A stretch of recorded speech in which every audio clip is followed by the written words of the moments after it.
All right, guys, what's going on? Good late afternoon or early evening, depending on where you are. And I know I'm a little bit late on this one. This happened a handful of hours ago, so this is kind of already old news, but better late than never.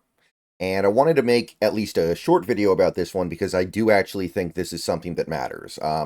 There was one thing that happened yesterday that I didn't feel was video worthy, but I feel like this is because this is a player who actually has a chance to have an impact on the team this year. And that player that I'm discussing is Anthony Bradford. So you can see the tweet on screen from Seahawks PR. You can see Greg Bell reiterating it. It's come from many other sources. Right guard Anthony Bradford can practice when the Seahawks begin training camp on Wednesday. So, by the way, that's actually confirmation that training camp begins on Wednesday. I wasn't sure the exact date, but it looks like we are going to get started in the middle of next week. But Anthony Bradford is going to be part of it on the first day because he passed his physical this morning. So I guess he's already in the building. I know that a handful of players already are. The quarterbacks are both in the building, supposedly. All the rookies are already there. So we probably already got a decent chunk of the roster together, but I'm not going to speculate too much on who exactly is there at this moment. It doesn't really matter that much. But what does matter, Anthony Bradford passed his physical earlier this morning, which means that he can get underway immediately. And I think this is actually kind of a big deal because number one, Anthony Bradford is a player who is almost certainly going to make this team and has a legitimate chance of playing significant snaps this year in some capacity. Not only might he end up playing right guard, he could move over to the left side. He has the athleticism for it, so I'm not ruling anything out.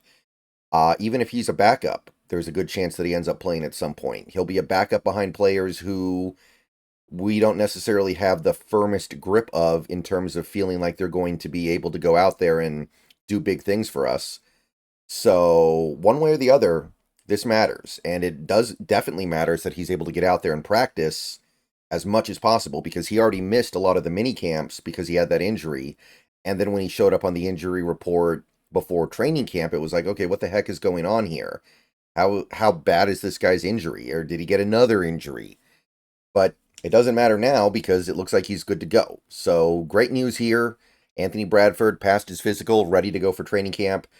Yesterday we did get similar notes on Dee Williams, the wide receiver. Now, he's a guy who is kind of it's an uphill battle for him to make the roster. Let's just be real here. Dee Williams making this roster, that's an uphill battle. So I'm not so sure this really affects the team. It's obviously good news for him. He's trying to earn a practice squad spot or a spot on another team. But yeah, Anthony Bradford being ready to go, big deal. I think that gets us down to 10 players that are currently on one of the injured lists. So we got to keep whittling that number down. And maybe that number goes down even further before camp starts next week. But for now, we're down to 10. All right. See you guys later. Go Hawks. Be on Twitch later tonight. Should be another video tomorrow. But we are almost to training camp, guys. We are just about there. See you guys soon.